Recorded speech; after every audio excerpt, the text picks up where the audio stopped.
ஸ்ரீ குருவே துணை. அனைவருக்கும் வணக்கம். ஒருவருடைய திருமண வாழ்க்கைக்காக திருமண பொருத்தம் பார்க்கிறார்கள். அந்த பொருத்தத்தை மட்டும் பார்த்து கல்யாணம் செய்து விடலாம் என்ற ஒரு கேள்வி. 10 பொருத்தமும் சரியாக தான் இருக்கிறது. திருமணம் செய்து வைத்து விடுகிறார்கள். திருமணம் முடிந்த பிறகு ஒரு ஆணோ ஒரு பெண்ணோ, ஆணை எடுத்துக்கொள்வோம், ஒரு போலீஸ் பட்டாளமே அவரை தேடி வருகிறது. ஏன் இவரை தேடி வருகிறார் என்றால், இவர் ஒரு 6 மாதத்திற்கு முன்னாடி திருடி விட்டார் என்றார்கள். ஆனால் பொருத்தத்தில் 10 பொருத்தம் கரெக்டாக இருக்கிறது அல்லவா? ஏன் இவர் திருடாக மாறினார்? இது ஜோதிடத்தில் ஆராய்ந்து பார்த்தால்தான் தான் தெரியும். அதுதான் 4வது இடம் மாத்திருஸ்தானம் என்றார். ஒருவன் திருடி அனுபவிக்கிறானா, நல்லதை செய்து அனுபவிக்கிறானா, இல்லை கொலை செய்து பிழைக்கிறானா? ஒரு மனிதன் வாழ்க்கைக்கு வாழ்வதற்கு தான் இதை செய்து கொண்டிருக்கிறான். ஆசைகள். உதாரணத்துக்கு ஒரு 2 இட்லி ஒரு வடை, இந்த வடையை நீங்க சாப்பிடுகிறீர்கள். அதே வடையை 25 மாடிக்கு மேல் சாப்பிட்டாலும் இட்லி வடையினுடைய தன்மை மாறுமா? இடம்தான் மாறும். இந்த இடம் நமக்கு கிடைக்குமா என்ற ஆசைகள் வந்தவுடனே அவன் பாவத்திற்கு அடிமையாகிறான். பாவத்தை செய்தால் என்ன ஆகும்? ஒன்றுமில்லை. இன்னொரு உதாரணத்துக்காக சொல்கிறேன். ஒருவன் காலையிலிருந்து சாயங்காலம் வரைக்கும் உழைத்து சம்பாதித்து எடுத்து வர பணத்தை அந்த தெருவில் 2 வழிப்பறி கொள்ளையர்கள் இருப்பார்கள். வழிப்பறி கொள்ளையர்கள் தான் சொல்ல வேண்டும். அவனை அடித்து அதை எடுத்து அதை கொண்டு போய் தன்னுடைய குடும்பத்திற்கு கொடுத்தால் அது நல்ல ரத்தமா பாவ ரத்தமா? பாவ ரத்தமாகத்தான் மாறிவிடும். அப்ப பாவங்களையே நீ செய்து கொண்டிருக்கிறாய். பின்னால் உனக்கு கஷ்டங்கள் வரும்போது ஏன் எனக்கு இந்த கஷ்டம் வருகிறது, அந்த கஷ்டம் வருகிறது என்று பார்த்தால் ஏற்கனவே நீ பாவம் பண்ணியிருக்கிற. பாவ ரத்தத்தினுடைய சாப்பிட்ற. அப்போ எப்படி உங்களுக்கு வரும் அது? ஆகையால் காதல் வாழ்க்கை என்பதும் அதே தான். முகம் பார்த்து உடம்பை பார்த்து திருமணம் செய்து கொள்வதுதான் காதல் வாழ்க்கை ஆகிறது. இடையில் உள்ளமும் சரியாக ஆகவில்லை, உடலும் சரியாகவில்லை. ஒன்றுமில்லை. உதாரணத்திற்கு கொண்டு சொல்லலாம். செவ்வாய் தோஷம் என்கிறார்கள். இந்த செவ்வாய் தோஷம் எப்படி? செவ்வாய் என்றது ஒரு பெரிய நெருப்பு கிரகம். உங்கள் உடலில் அந்த நெருப்பு எப்படி இருக்குமோ அந்த மாதிரி தான் இருக்கும். ஹெவியாக இருக்கும் அந்த செவ்வாய் தோஷம் உள்ளவர்களுக்கு உடலில். அதுவும் கலத்தரத்தில் தாம்பத்திய வாழ்க்கைக்கு ஸ்பீடாக இருக்கும். அதனால தான் கலத்தரம் 7வது இடத்தில் இருந்தால் அந்த 7வது இடத்துக்கு உண்டான ஆட்களை தான் அதுக்கு தேர்ந்தெடுக்க வேண்டும். ஒரு நெருப்பு இருக்கிறது, ஐஸ் கட்டி இருக்குது. நெருப்பி ஐஸ் கட்டி ஒன்றாக இணைத்தால் என்ன ஆகும்? காம்பினேஷன் கரெக்டாக வருமா? வராது. ஆகையால் ஜோதிடத்தில் நிறைய விதிகள் இருக்கிறது. இந்த விதிகளை பார்த்து தான் சரியாக சொல்ல வேண்டும். உங்களுக்கு இந்த கிரகம் கரெக்டாக இருக்குதுங்க, நீங்கள் எங்கே போயிடுவீங்க, எங்கே போகிறது, அவர் எங்கே போகிறதுன்னு அவர் மாதிரி வெயிட் பண்ணிட்டு தான் இருப்பாருங்க. ஆனால் பாவத்தின் சம்பளத்தை வாங்கி கொண்டு இருந்தால் எப்படி நடக்கும்? அந்த பாவத்தை எப்படி வெளியே கொண்டு போவது என்பதோ ஒரு மனிதனுடைய வாழ்க்கை. அதுதான் ஜோதிடம். அதாவது கோயிலே நீங்க போய் நின்றுட்டே இருந்தா உங்களுடைய பாவங்கள் போயிடுமா? இப்போ ஒரு உதாரணத்துக்கு சொல்ல போனா, ஒரு சைக்கிள் ஒருத்தன் திருடுறான், போலீஸ்ல போய் மாட்டுறான். போலீஸ்ல மாட்டினோடனே அவனுக்கு உடனே நீ திருடிட்ட அதனால நல்லதுதான் அவன் அனுப்பிச்சிடுறாங்களா? குறைஞ்சது ஒரு 3 மாசமாவது ஜெயிலில் அவன் இருக்க வேண்டும்.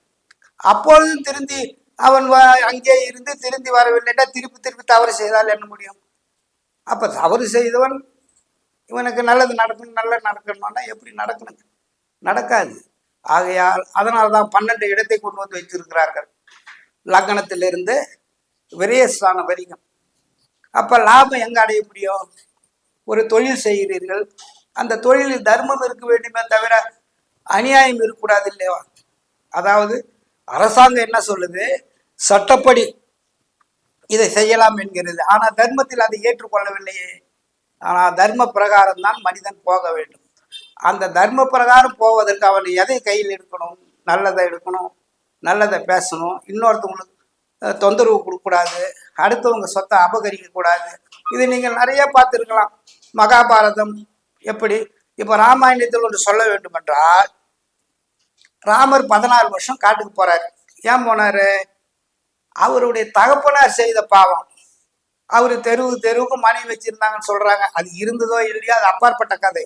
ஆனால் அவருக்கு சரியான புத்திர சோகம் ராமருடைய ஜாதகத்தில். அப்போது வீட்டிலே 3 மனைவி, நீ போகிற பக்கம்லாம் மனைவி, இப்படியெல்லாம் வாழ்ந்து விட்டு உனக்கு பிரச்சனை வரும்போது மட்டும் இப்படி நடந்தால் எப்படி இருக்கும்? மனிதன் முதலில் சிந்திக்க வேண்டும். இப்படி நிறைய காவியங்கள் இருக்கிறது. அவருடைய ஈம கடனை ராமர் போய் செய்ய முடிந்ததா? ஏன் முடியவில்லை? அதுதான் புத்திர சோகம். ஒரு தவறு செய்வதற்கு முன்னால் பல தடவை, ஒன்றுக்கு பல தடவை யோசனை செய்தால் செய்ய வேண்டும். இது அவருடைய கர்மாவில் இருக்கிறது ராமருக்கே. அப்படி இருக்கும்போது அது ஒரு காவியமோ கற்பனையோ. ராமர் இருந்தார் இல்லை என்று வியாதிக்கு வரவில்லை. இதையெல்லாம் ஏன் அப்பொழுது பெரியவர்கள் எழுதி வைத்தார்கள் சொன்னால், இதை தெரிந்தும் நீ தவறு செய்தால் எப்படி இருக்கும் என்பதை யோசனை செய்ய வேண்டும். அதற்கடுத்து இப்ப 2வது இடத்தை வைத்திருக்கிறார்கள் ஜோதிடத்தில். அது வாக்குஸ்தானம். வாக்கு சரியாக இருந்தால் தனம் கிடைக்கும், பணம் கிடைக்கும். அந்த பணமும் கரெக்டாக கிடைத்தால் குடும்பம் நன்றாக இருக்கும். காலையில் எழுந்ததிலிருந்து தூங்குற வரைக்குமே பொய் சொல்லி வாழ்ந்தால் எப்படி உங்களுக்கு குடும்பம் நன்றாக இருக்கும்? பொய்யை சொல்றது, ஏமாத்துறது, இதுதான் ஜோதிடத்தில் கண்டுபிடித்து சொல்ல வேண்டும்.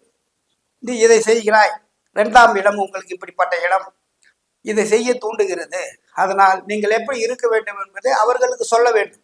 நீங்கள் உடனே தோஷம் கழித்தால் போய்விடும் என்றால் எப்படி போகும்? ஒரு மனிதனை சிந்திக்க செய்ய வேண்டும். அதுதான் ஜோதிடம். அதை விடுத்து இதை செஞ்சா சரி, அப்ப நான் 140 கோடி இந்தியாவில் இருக்கிறான், 140 கோடி மக்கள் வசிக்கலாம், அப்ப எல்லாம் செஞ்சுட்டா 140 கோடி பேரும் பெரிய கோடி சொன்னாருமா இல்லைங்களா? ஏன் இருக்கிறது இல்லை?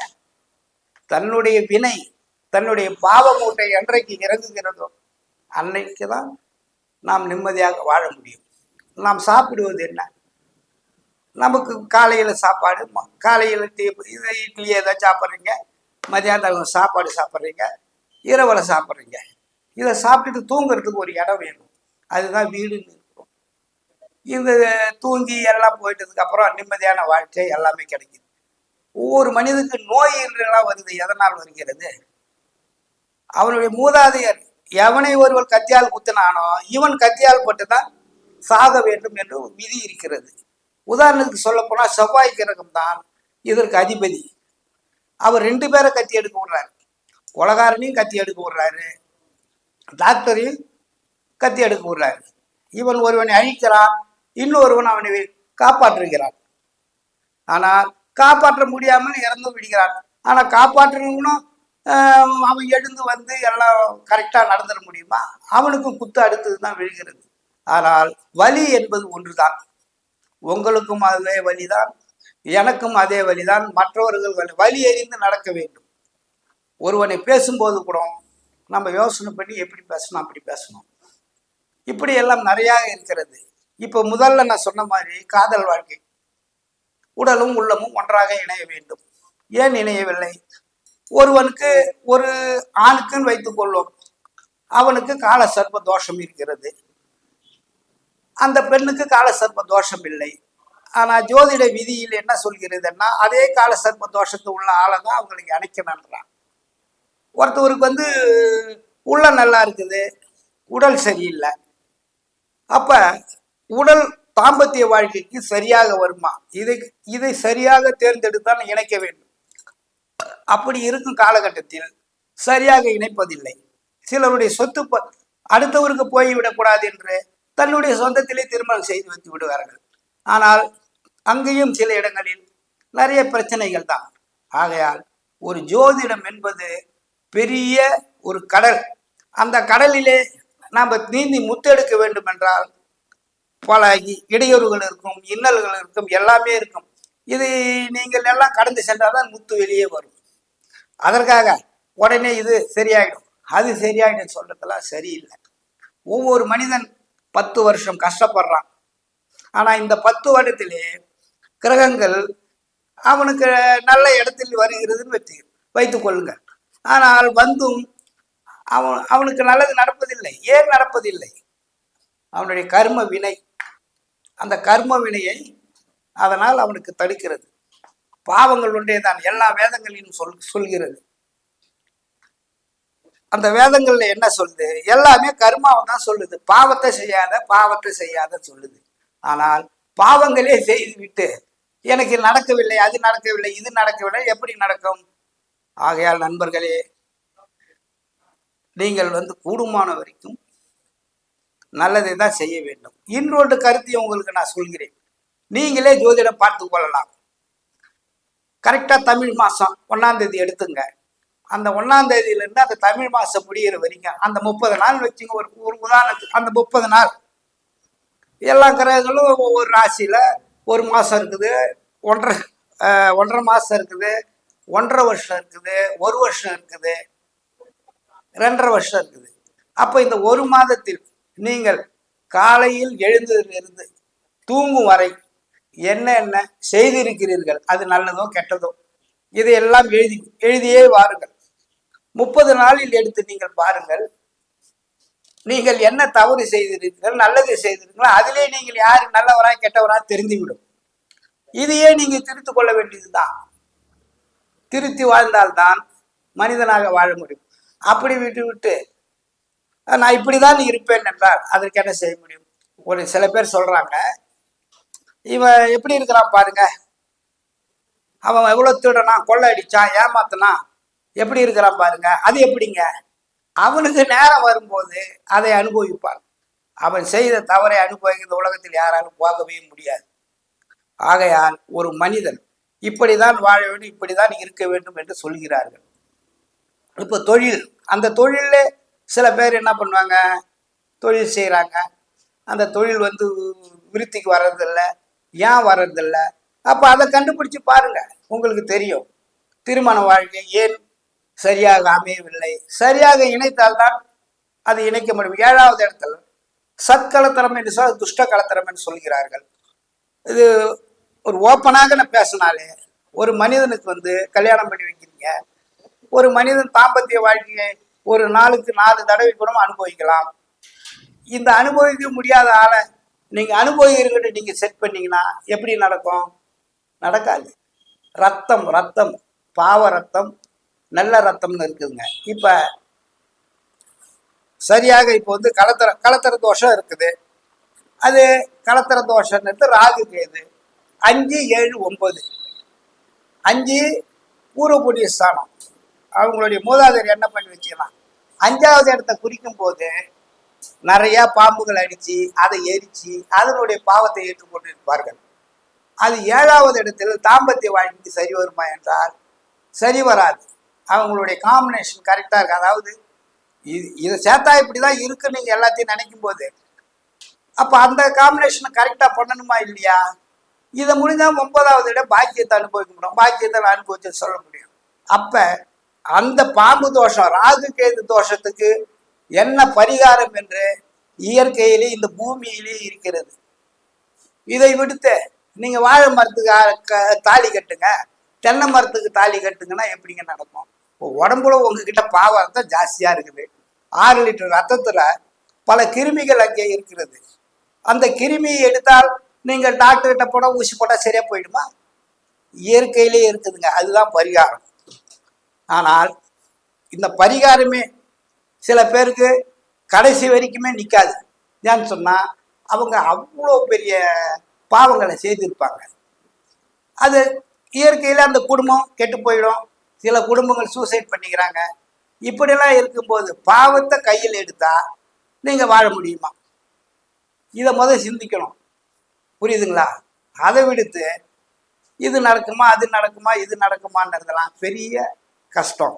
ஆகையால் நீங்கள் பாவங்களை செய்யாதிருங்க. அதுவே உங்களுக்கு ஒரு பெரிய நல்லதா அமையும். அதற்கடுத்து 8வது இடம் ஆயுள். இந்த 8வதுக்கு உண்டான அதிபதி சனி. சனி ஒரு ராசியில 30 வருஷம், ஒரு குழந்தை பிறக்கிறதுன்னு வச்சுங்க, 30 வருஷத்துக்குள்ளதான் அது டர்னு.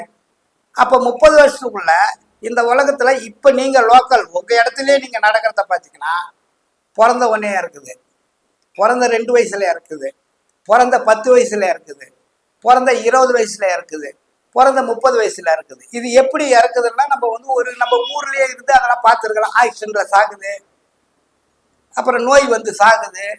ஏன் சாகுது? அப்ப இப்படிப்பட்ட இது நடப்பதை நீங்கள் ஆராய்ந்து பார்த்தால் அங்கே கர்மாவில் அடிபட்டு போயிருக்கும். இதுதான். அப்ப 30 வருஷத்துக்குள்ள இது எப்படி வாழணும்? ஒரு குழந்தைன்னா படிக்கணும், பெரிய ஆள் ஆகணும், அப்புறம் பெரிய பதவிக்கு செல்லணும். இப்படி இருக்கிற நிலைமையில இந்த 30 வயதுக்குள்ள இது முடிந்து போய் இருக்குது. 120 வருஷம் ஒரு மனிதனுடைய லைஃப்னு சொல்றாங்க, வாழ்க்கை. இந்த 120 வரைக்கும் வாழ்ந்த வேற, ஒரு வயசுல செத்தவன் வேற. இதை நீங்க உன்னிப்பா நீங்க இப்ப கேட்கணும். அப்ப தர்மங்கள் இப்ப 7 தலைமுறைன்னு வச்சிருக்கிறான். இன்றைக்கும் நிறைய இடத்துல பார்ப்பீங்க, இந்த 7 தலைமுறை வந்து வாழ்ந்துட்டு தான் இருக்கிறாங்க. ஏன்னு சொன்னா அவங்க தர்ம சிந்தனை.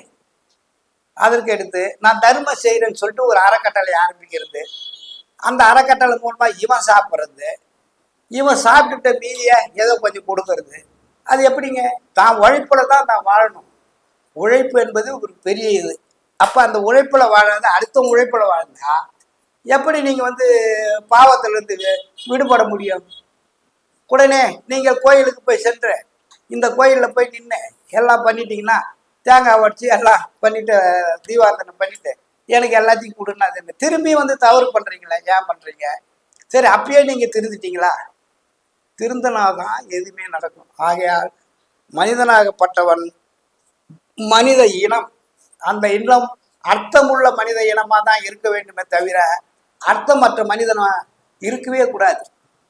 எதற்கு எதையும் நம்ம செய்து வைக்கிறோம்? இப்போ ஒன்றுமில்லை. தன்னுடைய உடம்பில் இருக்க அழுக்கை காலையில் குளிக்கும் போது தேய்த்து தேய்த்து தேய்த்து குளிக்கிற,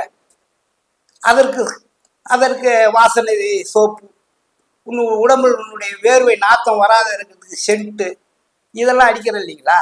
அப்போ உள்ளத்துல இருக்கிற அழுக்கு எப்படி கொண்டு போகிறது? சிந்திக்கணும் மனிதா, சிந்திக்கணும்.